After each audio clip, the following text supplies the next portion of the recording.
Okay, welcome everybody to our Brainstorm podcast. We're excited to have you here today. And this is our series of videos where we talk about prevalent mental health topics. My name is Chelsea Gambles and my pronouns are she, her, her. And Tyler, you want to introduce yourself? Yes, my name is Tyler Tatton. My pronouns are he, him, his, and I am a mental health support peer working for counseling and psychological services at Southern Utah University. This channel is meant to be a resource to anybody who wants to improve their own mental wellness or anybody who's just interested in mental health topics. And so if this is your first time watching our videos, please check out our other ones. Most of them up to this point have been about resources that are available to students and staff at Southern Utah University. But today we're really excited to move into talking more about mental health topics to give more of an idea and knowledge around some topics. And we're super excited to talk today about mindful self-compassion and what that is and how it can benefit you.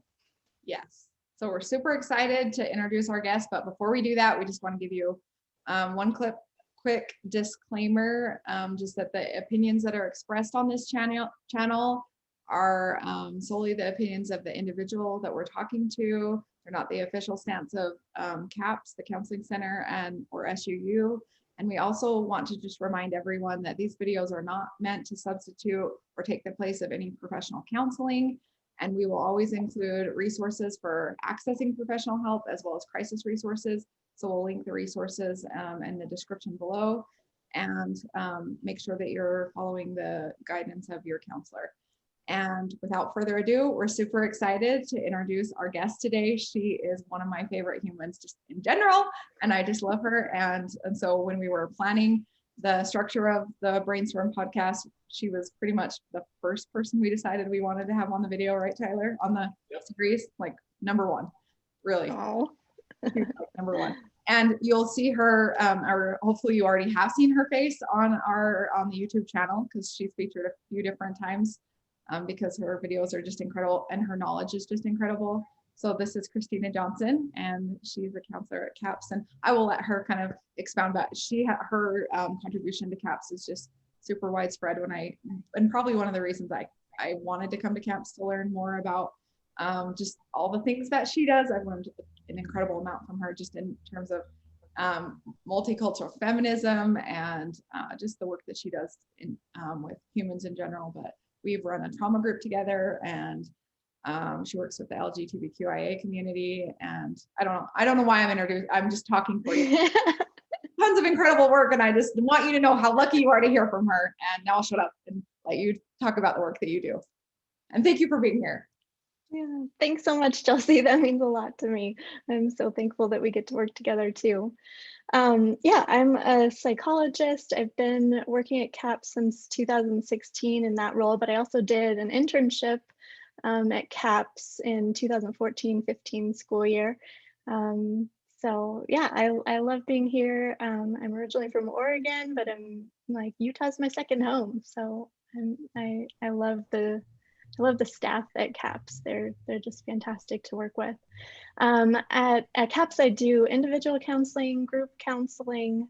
I'm really involved in our internship program, supervising and training doctoral interns who are just finishing up their graduate degrees. So that's one of my favorite parts of working at CAPS, in addition to the therapy I get to do. Yeah, you do a ton. Yeah, and one of the really cool things that Kristina does is she runs the Mindful Self-Compassion workshop group for CAPS, and that is our topic today, is mindful self-compassion. So Kristina, could you just give us a bit of an introduction to what mindful self-compassion is? Yeah, absolutely. So self-compassion is useful whenever you're going through a difficult time. It doesn't matter how big or how small, just any moment of suffering. So maybe you've failed an exam, maybe you've said something you regret, Maybe you just can't find your glasses. Maybe you're going through a breakup or you're feeling lonely. Maybe you've lost a loved one, or maybe life just isn't going as you'd planned. In any of these moments or other moments of suffering, that's when self-compassion is going to really come in handy. But I recommend that you practice it all the time. It's a way of relating to yourself. It's like being your own best friend. And if you're practicing that all the time, then when life gets hard, it's going to be the first thing that you turn to.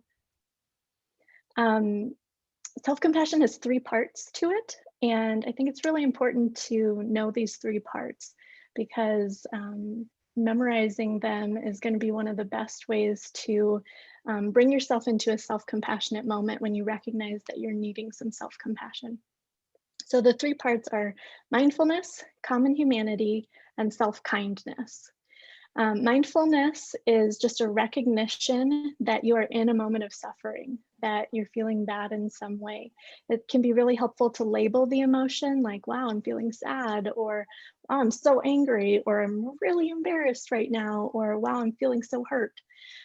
You can also, if you don't know the name for the emotion, you can also just feel it in your body. Like, oh, maybe I'm feeling tight in my chest, or my shoulders are just so scrunched up. Maybe I just feel hot all over. Just recognizing what's going on with me in this current moment. And then the second part, common humanity, is a recognition that everyone is imperfect. Everyone lives an imperfect life.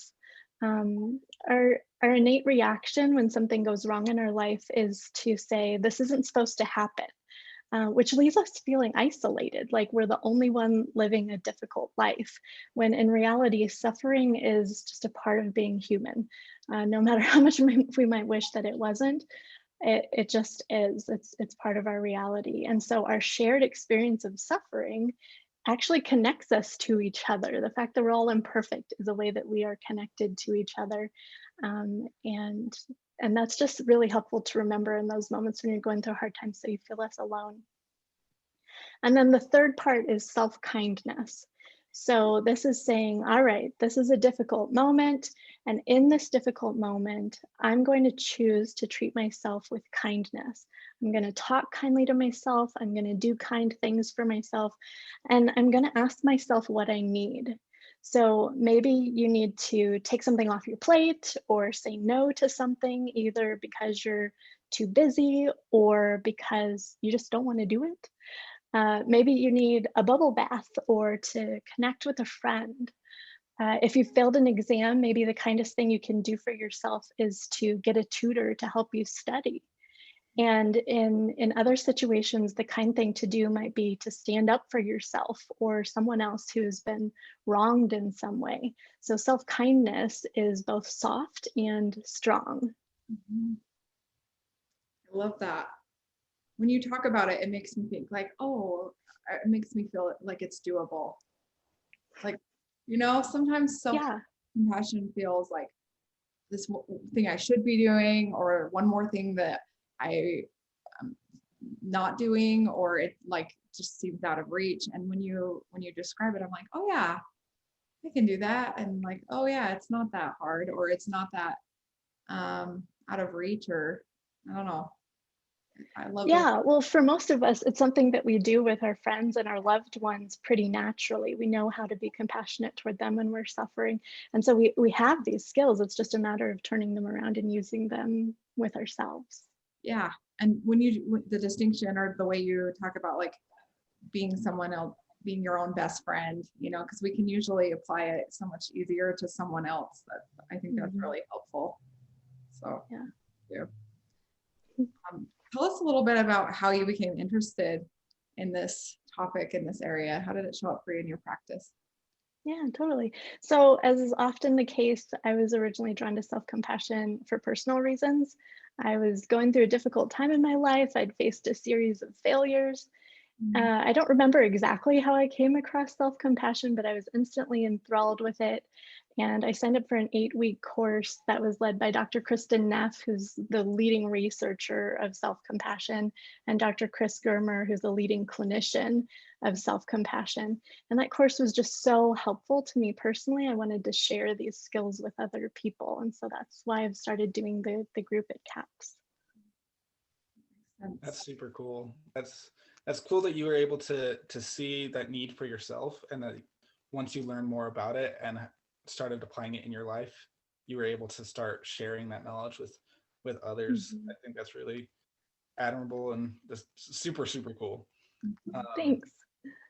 But so with my work that I've done with students that I meet with, I've talked to them about self-compassion at times, and I found that a lot of people have a lot of misconceptions about what self-compassion is. So maybe could you talk about some of those for us? Yeah, absolutely. So when people think about self-compassion, a lot of times our initial reaction to it is like, oh man, that might be selfish or self-indulgent, or maybe it's wimpy or touchy-feely, or it might be an excuse to not do things, like it's going to undermine your motivation. And it also might like make you so that you don't take responsibility for your mistakes. Like it's too yeah, self-indulgent, I think, is a good term that people often use for it. Or even worried that it's narcissistic because it's so self-focused, right? But actually there's been a ton of research done in this area, and it all demonstrates just the opposite of that. So self-compassion has consistently been linked to psychological well-being, and it benefits both yourself and those around you as well. In one study, people with high levels of self-compassion were rated by their partners as being more intimate and giving. They were better able to grant their partners freedom, and also better able to meet their own needs rather than having unrealistic expectations that their partner should meet all of their needs. In other research, self-compassion is consistently linked to higher levels of motivation. So those who are self-compassionate are less afraid to fail because they know that when they fail, it's going to be met with kindness instead of self-criticism. So even in the face of failure, they keep trying. Self-compassion is also linked to taking more responsibility and having more motivation to repair mistakes that you made, to apologize, and to try to make things better and do better next time. Research also shows that people who have high self-compassion are more likely to exercise, to eat well, to stop eating when they're full, and to visit the doctor. And I think a good way to think about this is, how would a compassionate parent relate to their child? They're not just gonna let the child eat ice cream all day, never go to bed, never do their homework, right? A compassionate parent is gonna lovingly support and encourage healthy behaviors. And so self-compassion is just doing that same thing toward yourself, being your own loving, caring parent. A final thing that I want to say about self-compassion that we've learned from research is that it's much more stable than self-esteem. Self-esteem is usually based on social comparison, right? So it's this fair weather friend. When you're performing well, when you're performing better than those around you, then you're going to have high self-esteem. But when you fail, it just deserts you, right? Self-compassion is much more stable because you don't have to feel better than others. You just have to be a mess of a human being like all of us are. So would you say like self-compassion is more of a internal based idea, where maybe self-esteem is more external? Or is Yeah, I think that's a good way to put it. I hadn't thought about it in that way, but yeah, the self-esteem, you have to be looking outward at like, how am I in comparison to those around me? Where self-compassion is just like, it's always there with you. It's like having that best friend that's just like with you every moment of the day. I love that idea. That makes a lot more sense. Yeah, that's super cool, because a phrase that I really love that's helped me in my life is, comparison is the thief of joy. And I think self-compassion really eliminates that comparison so that you can be helping yourself. And that's why people who practice self-compassion frequently tend to be happier than people who maybe aren't and are comparing themselves more to other people. So that's super. Yeah, and some of the research that you were highlighting before that last point kind of reminded me of like Brene Brown's work around the idea that like the more boundaried, her research was surprising. She said one of the most surprising things she found in her research, I'm just paraphrasing, was that the more boundaried people were actually the humans that the idea that you can be more, the more boundaried and the more compassionate that you could be to yourself, then you can have the most generous assumptions about other people. So the idea that if you can have limits and be more boundaried with other humans, then you're more basically rooted and stable to then have generous assumptions for other people, and let, you know, or kind of the analogy you gave with children, like that, then, you know, you're able to have boundaries and not feel maybe reactive, or I guess you can set limits in a more safe way. I don't know, but that's that kind of came up for me. Yeah, I like that. Yeah, it's like you have, when you're really aware of yourself, like who you are, and you value yourself and respect yourself, then you're going to see that boundary between yourself and others, and you're going to respect and honor them for their separate individuality, just like you're honoring yourself for who you are.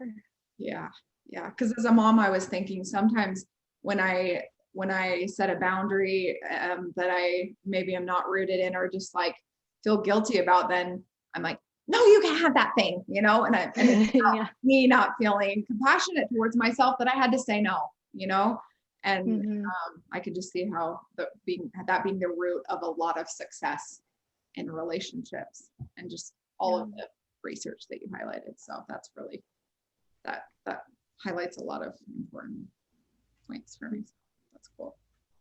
So beyond the barriers that you taught, or the myths, I guess, that you talked about, why do you think it's so hard to be compassionate towards ourselves? We're not socialized to be self-compassionate.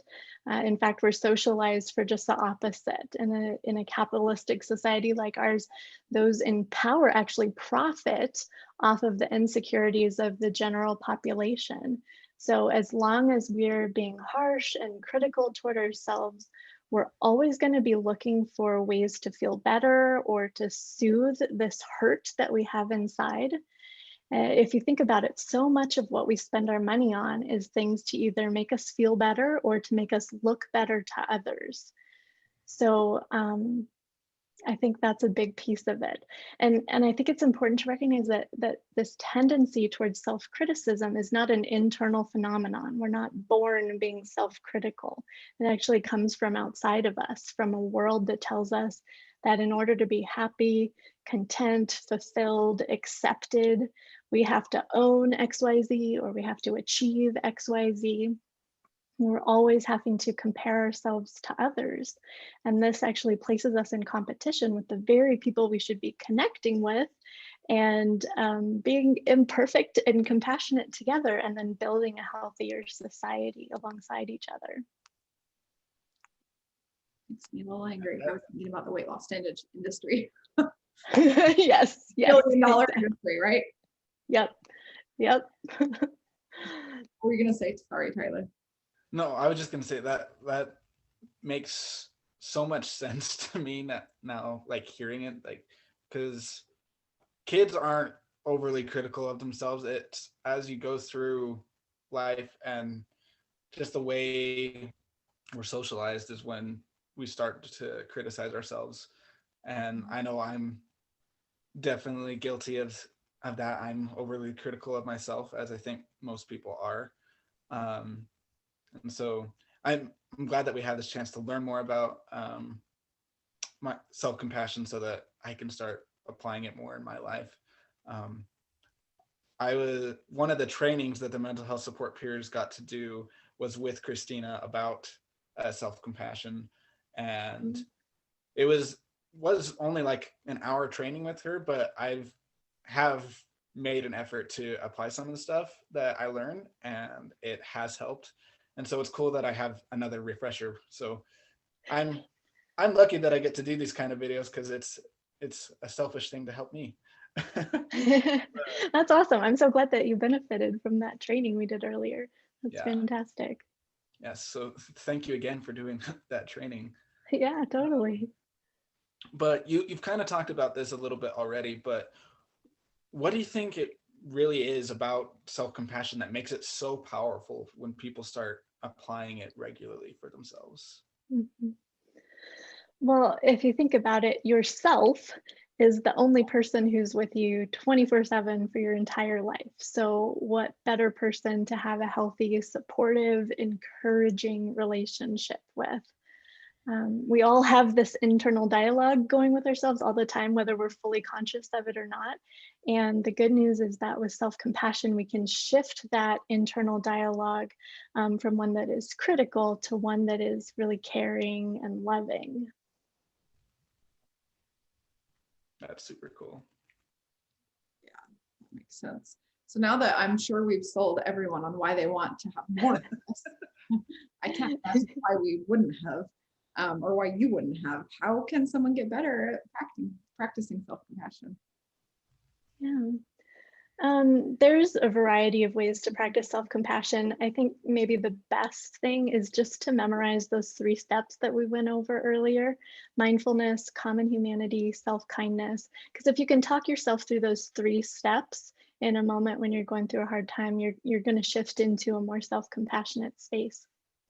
Like Tyler mentioned earlier, we've got a self-compassion workshop at CAPS that happens weekly during most semesters.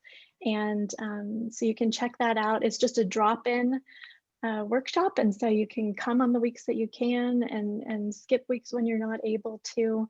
And each week is different. So you could come every single week during the semester and learn new skills, do new activities. Or if you can only make it to a few, that's totally fine too. It's really flexible. So you can call CAPS or check out our website to see when it's happening in this particular semester that you're in. You can also visit self-compassion.org. This is Dr. Kristen Neff's website, and on it she's got a whole bunch of meditations that build self-compassion and also a bunch of writing prompts that help build self-compassion. And so we're actually going to do one of those today. And we'll link those websites below. Awesome. I'm excited. Yeah. So you have an activity for us to do.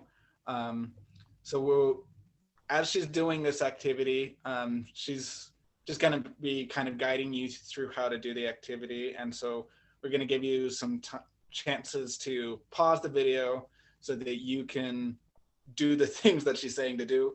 And then once you've done those things, you can start the video again and get the next instruction. So I'm excited to hear this. Me too. Awesome. All right, so for this activity, you're just going to need a pen, a piece of paper, and place to write and self-reflect.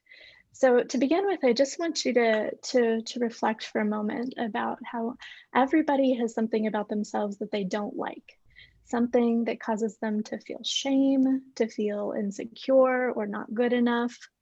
It's the human condition, like we've been talking about, to feel imperfect. And so feelings of failure and inadequacy are just part of living a human life. So to begin with, I want you to write about an issue that you have that tends to make you feel inadequate or bad about yourself. It might be your physical appearance, something at work, something at school, relationship issues, really anything that comes to mind. And think about what emotions come up for you as you are reflecting on this aspect of yourself that you're feeling insecure about. Try to just feel those emotions exactly as they are, no more, no less, and then write about them. So you can go ahead and pause the video now and take as much time as you need to write about this.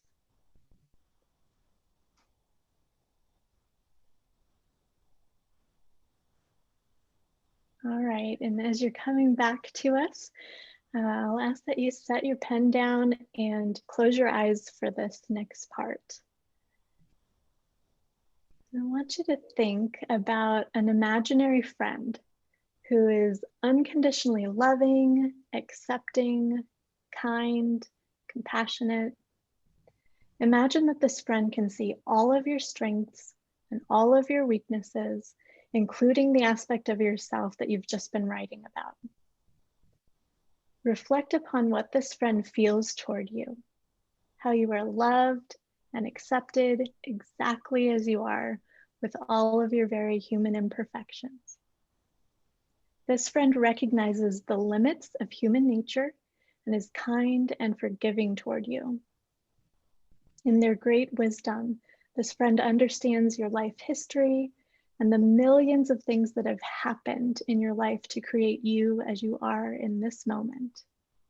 Your particular inadequacy is connected to so many things you didn't necessarily choose. Your genes, your family history, life circumstances, things that were outside of your control. In a moment, I'll ask that you write a letter to yourself from the perspective of this imaginary friend, focusing on the perceived inadequacy that you tend to judge yourself for. So think about, what would this friend say to you about your flaw from the perspective of unlimited compassion? How would this friend convey the deep compassion that they feel toward you, especially for the pain that you feel when you judge yourself so harshly? What would this friend write in order to remind you that you're only human and that all people have both strengths and weaknesses? And if you think this friend would suggest possible changes that you should make, how would they tell you this while also conveying unconditional understanding and compassion? As you write to yourself from the perspective of this imaginary friend, try to infuse your letter with a strong sense of his or her acceptance, kindness, caring, and desire for your health and happiness. You can go ahead and press pause on the video and write that letter.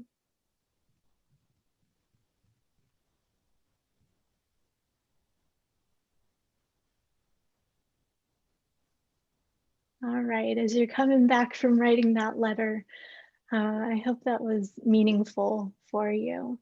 I encourage you to set it down for a little while, put it aside, and then come back and read it again. Really letting those words sink in. So maybe later tonight you pick it up and read it again, tomorrow, whenever works for you. But let those compassionate words really just pour over you, just soothing you, comforting you, and remember that they're your words. You already have the skill inside of yourself to be compassionate toward yourself.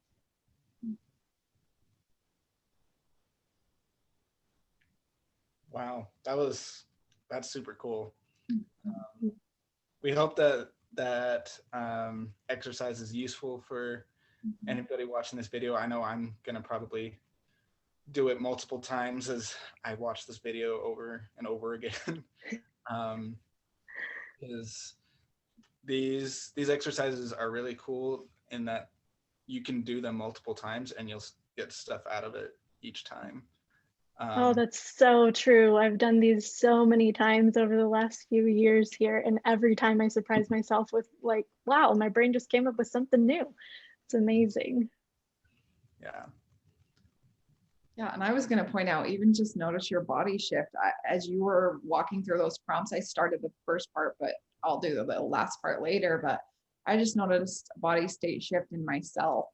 And part of that, and I just, I hope that's just a little, it's just like a teaser, but an introduction into what people can get if they attend the group. And if they'll do those, if you guys will do the activities or the prompts and the interventions on their own, like you said, they have this inside of them already, and that insight. And this is just a brief introduction into the power of this concept and these skills and your wisdom and gift that you can offer them. So yeah, thank you. I feel calmer. I feel empowered. I feel like I can be my own best friend. Awesome. Thank you. Yeah, and if you want to do more of those writing exercises, like I said, self-compassion.org. Chelsea said that she'll put it below. That there's so many good ones on there. So if you have a journaling practice already, this is a great thing to kind of add on to your journaling practice. Or if you don't, just do these from time to time and see how they impact you. They're really amazing. Oh, awesome. Thank you so much, Kristina. Thank you for joining us today and talking about self-compassion. really does seem like it could be a significant game changer in a lot of students' lives if they start using these skills and being kinder to themselves. Yeah. So thanks, T-Birds. I hope you enjoyed this video. Hope it was informative for you. Feel free to check out our other videos, and please join us for our future ones. We're going to have some more of the staff from CAPS joining us soon, and we'll see you around campus. Thanks, everybody.